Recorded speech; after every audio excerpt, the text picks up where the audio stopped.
નવરાત્રિની આઠમના દિવસે રાત્રિના સમયમાં કરી લો આ ઉપાય અને કુળદેવી થશે પ્રસન્ન, ન ધાર્યું કાર્ય 1000% પરિપૂર્ણ થશે. વાલા ભક્તજનો, પવિત્ર આસો મહિનાની નવરાત્રિ અને નવલી રાત્રિ એટલે નવરાત્રિમાં માં ભગવતીની આરાધના કરવાનો પરમ શ્રેષ્ઠ દિવસ ગણવામાં આવે. આમ તો માને પ્રસન્ન કરવા માટે બધા જ દિવસો શ્રેષ્ઠ છે, પણ શ્રેષ્ઠમાં શ્રેષ્ઠ ગણીએ તો આઠમ. માં ભગવતીના આઠમના બધા જ નિવેદ કરતા હશો. આઠમ હોય અને આપણા મનમાં જગદંબાનું સતત ચિંતન બધા કરતા હશે. અને આઠમના દિવસે માં ભગવતીને કેવી રીતે પ્રસન્ન કરીએ? માં ભગવતી આપણા ધારેલા કામ પરિપૂર્ણ કરવા માટે તૈયાર જ હોય છે. મારી બધી જ કથામાં હું કહું છું કે માને ખાલી પોકાર કરો, હૃદયનો પોકારની જરૂર છે. જગદંબા બહુ નજીક છે. તો એ માં ભગવતીને પ્રસન્ન કરવા છે, એ જગદંબાઓને પ્રસન્ન કરવા છે. તો આઠમના દિવસે કયો મંત્ર જાપ કરીએ, કઈ રીતે માને પ્રસન્ન કરીશું? તો આ આસો મહિનાની જે આઠમ આવે ને, એ દિવસે રાત્રિના સમયમાં ખાલી આટલું કર્મ કરવાનું છે, ખાલી આટલું કાર્ય કરવાનું છે. કારણ કે આપણે જોઈએ છે કાળિયા ભીલને માં ભગવતી પડદે વાતો કરતા હતા. રા નવઘણને વારે માં ભગવતી ખોડિયાર ચડ્યા હતા, ખ્યાલ હોય તો. અરે જ્યારે જગડુશાનું નાવ ડૂબવા લાગ્યું અને સિકોતરને યાદ કર્યા, મધ દરિયે નાવને તાર્યું હતું એમાં સિકોતર. અનેક અનેક કાર્ય કરી અને અનેક અનેક નામ પડ્યા છે જગદંબાઓના. તો આપણી પણ મનની ઈચ્છાઓ હશે, કારણ કે તમારા અમુક કામો અટકીને ઉભા રહ્યા છે. ભરોસો એકવાર તમારા કુળદેવ ઉપર રાખી અને એકવાર આટલો ઉપાય કરી જોવાનો છે. કારણ કે મોટામાં મોટી વાત છે શ્રદ્ધા અને ભરોસો. આપણે ભરોસો નથી રાખતા ને ત્યાં જ આપણે આપણા કર્મના ફળને પ્રાપ્ત કરી નથી શકતા. માં ખોડિયારને માનતા હોય તો સતત માનું ચિંતન કરો. પરીક્ષા તમારી હર પણ જગદંબા કરશે. પરીક્ષા હર પર તમારી જિંદગીમાં આવશે, પણ એ પરીક્ષામાં પાર ઉતરવું કે તમારે પાછું તમારા જગ્યાથી દૂર થવું. કારણ કે ખોડિયારને માનતા હોય ને કદાચ આપણું કામ ન થાય, માં ભગવતી કામ ધીરે ધીરે તમારી પરીક્ષા કરતા હોય અને પછી આપણે કોઈ જોડે આપણી પાસે હોય અને આપણને કે આપણે જો હું મહાકાલીને પાવાગઢ ગયો તો અને આટલી માનતા કરી, મારું તો 5 દિવસમાં કામ થઈ ગયું, એટલે પાછા આપણે મહાકાલીને માનીએ. દેવી બધા એક જ છે, પણ કુળના દેવી એટલે કુળદેવી. જો કુળદેવી ઉપર આરાધના રાખી જે કોઈ દેવીનું મનમાં સ્મરણ કરતા રહો, એ ભગવતી કામ કરવા માટે તમારા કુળની દેવી છે, રક્ષક દેવી છે. જો તમારા કુળના દેવીને આપણે ભૂલીએ છીએ, ત્યારે આપણા જીવન ઉપર વિપત્તાઓ આવીને ઊભી રહે છે. આપણે જીવનમાં તમામ પ્રકારના આદિ વ્યાધિ અને ઉપાધિ આવે છે. જેમ વાદળ બંધાય અને વર્ષા થાય ને, એમ તમારી ભક્તિ વધે ત્યારે તમને સમૃદ્ધિની વર્ષા પ્રાપ્ત થાય છે.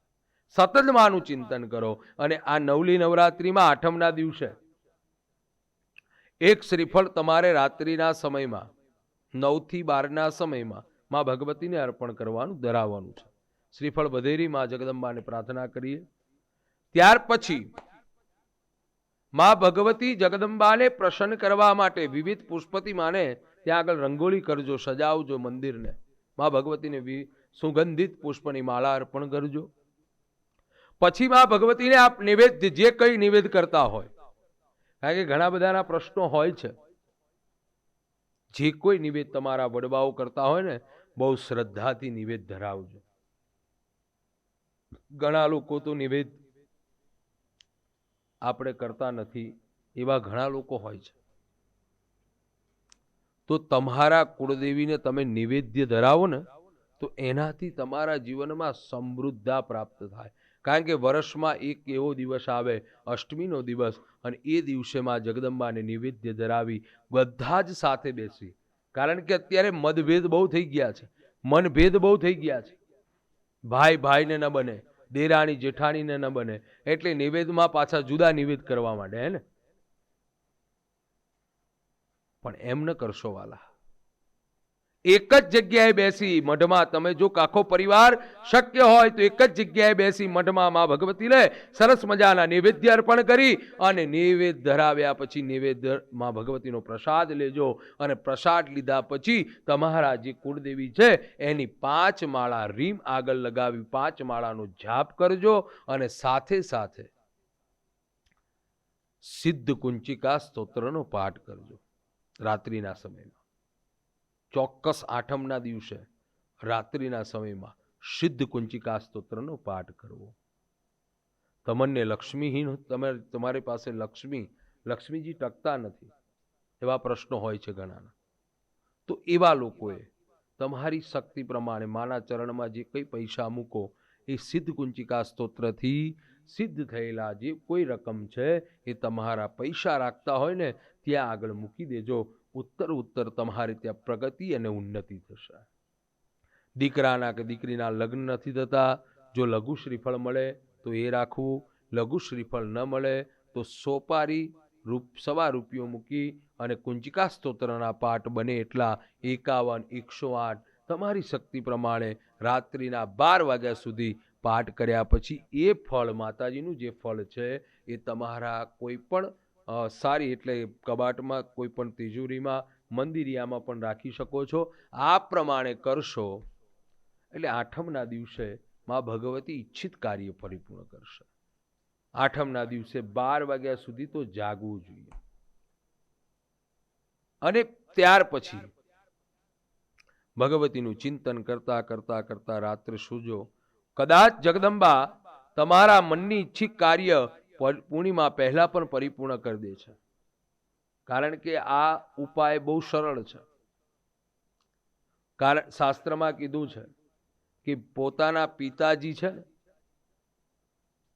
એ કદાચ દીકરાને વહાલ કરતા જ હોય પણ આપતા વાર લાગે, પણ માં છે ને દયાળુ છે, પ્રેમની મૂર્તિ પણ કીધા છે. વાત્સલ્ય પોતાની માં, પોતાના પહેલી તો વાત એ છે કે ઘરના દેવીને પ્રસન્ન કરીએ ત્યારે મઢવાળી દેવી પ્રસન્ન થાય.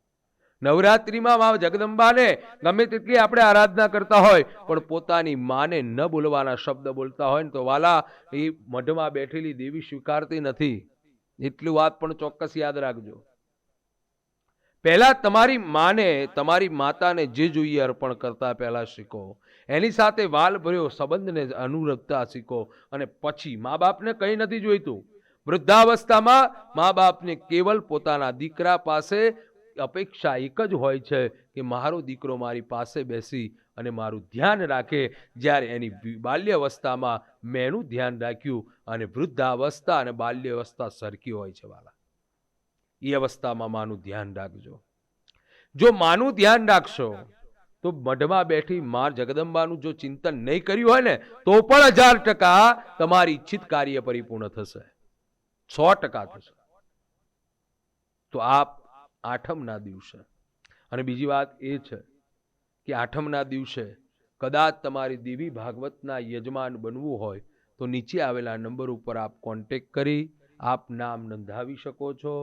સાથે સાથે ભગવતીના દુર્ગા સપ્તસતી ચંડી પાઠના યજમાન બનવું હોય તો પણ નીચે આવેલા નંબર ઉપર આપ કોન્ટેક્ટ કરી અને વિશેષ માહિતી પ્રાપ્ત કરી નામ નોંધાવી શકો છો.